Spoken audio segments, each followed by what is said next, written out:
করিমগঞ্জ বর্তমান শ্রীভূমির ঐতিহ্যবাহী সাংস্কৃতিক কলা কেন্দ্র রমণীমোহন ইনস্টিটিউট নতুন করে ঢেলে সাজতেই ইতিমধ্যেই সংস্কার করা হলে কাজ নিয়ে অভিযোগ উত্থাপন করলেন শহরের বিভিন্ন সাংস্কৃতিক সংগঠনের কর্মীরা।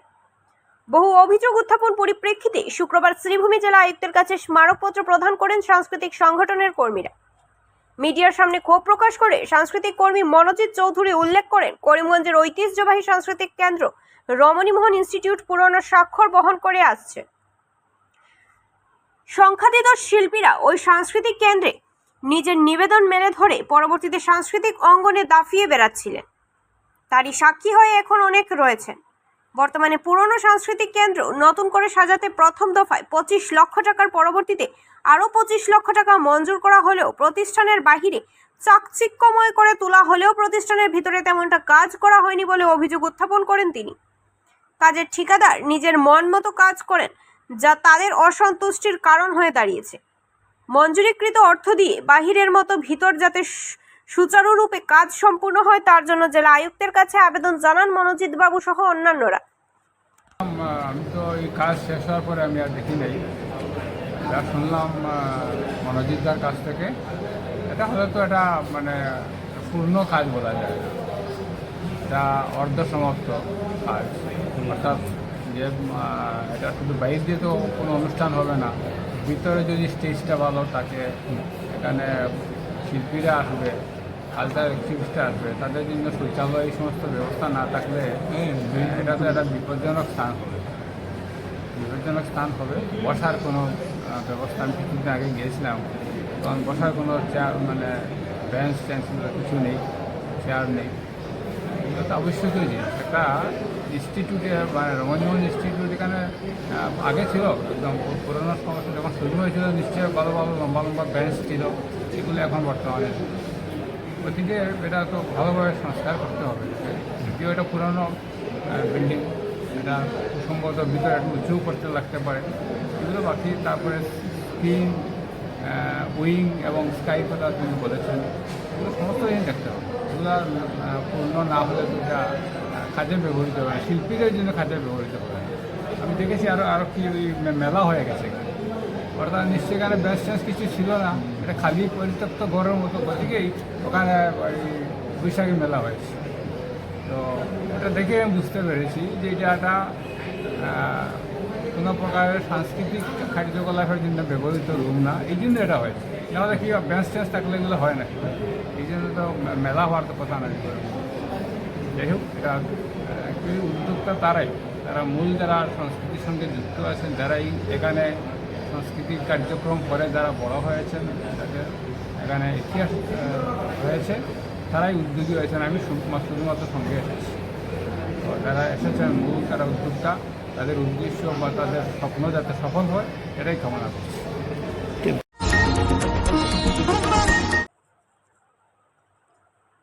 ভোট কেন্দ্রে সশস্ত্র হামলা, শ্লীলতাহানি ও মূল্যবান সামগ্রী ছিনিয়ে নেওয়া ইত্যাদি বিজেপি কর্মীদের অভিযোগ জানিয়ে শ্রীভূমির জ্যেষ্ঠ পুলিশ সুপার লীনা দোলের কাছে স্মারকপত্র প্রদান করেন কংগ্রেস কর্মীরা সহ আক্রান্ত পরিবারেরা।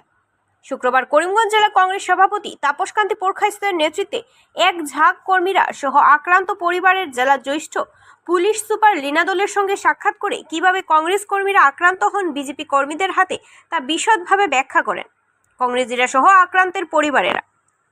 তাদের সাফ কথা, ভোট নিজেদের গণতান্ত্রিক অধিকার প্রয়োগ। বর্তমানে ভোটাধিকার প্রয়োগ উৎসবে পরিণত হয়েছে। কে জিতবে বা কে হারবে তা গণনার উপর নির্ভর করবে, কিন্তু ভোট কেন্দ্রে সশস্ত্র হামলা, কুরুচিকর মন্তব্য, অশালীন আচরণ তা কতটা শোভনীয়, এটাই কংগ্রেস দলের প্রশ্ন। শহর শ্রীভূমির বিপিন পাল বিদ্যানিকেতন ভোট কেন্দ্রে 9 এপ্রিল ভোট গ্রহণের দিন বিজেপি বাহিনীরা কংগ্রেসদের উপর শারীরিক আক্রমণ করেন। অন্যান্য কেন্দ্রে মহিলারা শ্লীলতাহানির শিকার হন বা মূল্যবান সামগ্রী ছিনিয়ে নেওয়ার অপচেষ্টা চালানো হয়। অবাঞ্ছিত ঘটনা নিয়ে বিজেপি কর্মীদের বিরুদ্ধে নিন্দা জানান কংগ্রেসীরা। আক্রান্তরা যাতে সঠিক বিচার পায় তার জন্য জ্যেষ্ঠ পুলিশ সুপারের কাছে আবেদন জানান কংগ্রেস সহ আক্রান্ত পরিবারেরা। উল্লেখ্য, বিজেপির মোট 14 জন কর্মীর বিরুদ্ধে মামলা দায়ের করেন কংগ্রেসীরা।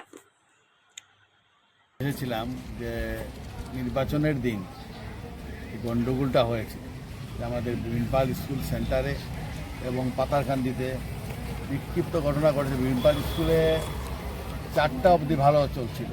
4টার পর বিরাটভাবে বিজেপির এক দল সুব্রত ভট্টাচার্যের নেতৃত্বে ওনারা এসে আমাদের এজেন্টের উপর ঝাঁপিয়ে পড়ল, মারধর করেছে, ওনাদের পরিবারকেও মারধর করেছে এবং যে রাজনীতির সাথে জড়িত নয়, ভোট দিয়ে যাচ্ছে, ওকেও মাথা ফাটানো হচ্ছে। এইভাবে বিরাট গণ্ডগোল হয়েছে। তারপর আমরা কেস দাখিল করেছিলাম। আজ পর্যন্ত এই কেস রেজিস্টার হয়েছে, কিন্তু আজ পর্যন্ত কিছু হয়নি। তাই বলে আমরা আজকে এসপি মহোদয়ের কাছে আসলাম। এসে আমরা সব জিনিস বললাম। পাথারকান্দিতে আমাদের ব্লকের যে প্রেসিডেন্ট ছিল, ওনারও গাড়ি ভাঙচুর করা হয়েছে। আমাদের লোয়ারপুয়া ব্লক প্রেসিডেন্টকে মারা হয়েছে। হ্যাঁ, তো সব এসপিকে বললাম, তিনি বলেছেন যে অতি সত্য সেটা একটা বিহিত ব্যবস্থা করা হবে। যেহেতু সিসি ক্যামেরা আছে, তো উনি বলেছেন কোনো চিন্তা নেই, সিসি ক্যামেরা থেকেই এটা পাওয়া যাবে, কে কাকে মারছে, কে কাকে ইয়ে করছে। আমরাও লিখে দিয়েছিলাম, সিসি ক্যামেরা ফলো করলেই সব পাওয়া যাবে। তো আমরা অতি সত্বর সেটা যাতে একটা ইয়ে হয় এবং এরপর নাইলে আমরা আন্দোলন চালিয়ে যাব।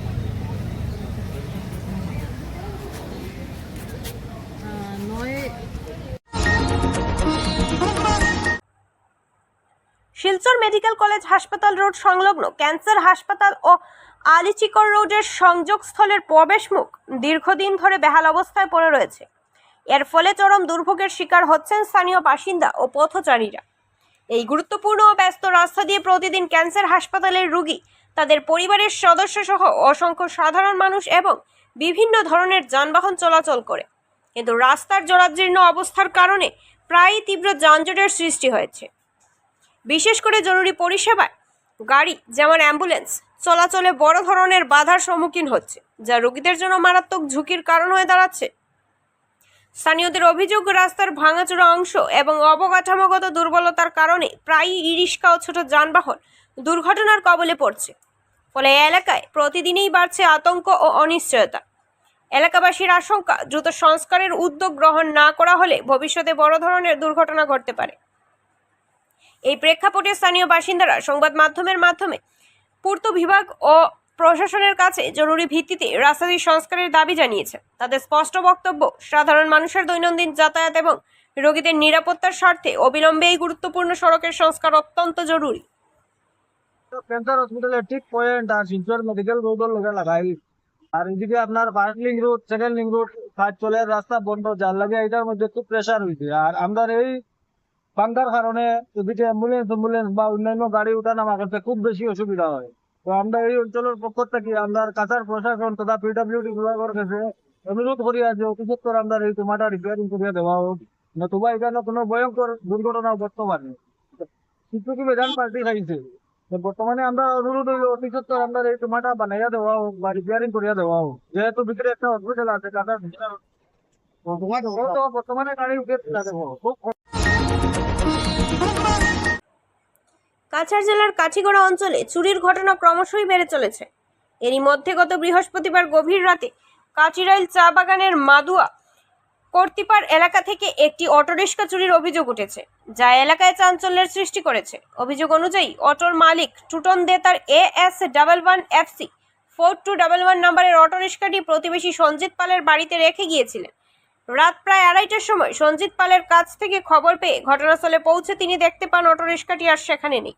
ঘটনার পরদিন শুক্রবার টুটন দে কাছিগড়া থানায় একটি লিখিত অভিযোগ দায়ের করেন। পুলিশ ইতিমধ্যেই ঘটনাটির তদন্ত শুরু করেছে বলে জানা গেছে।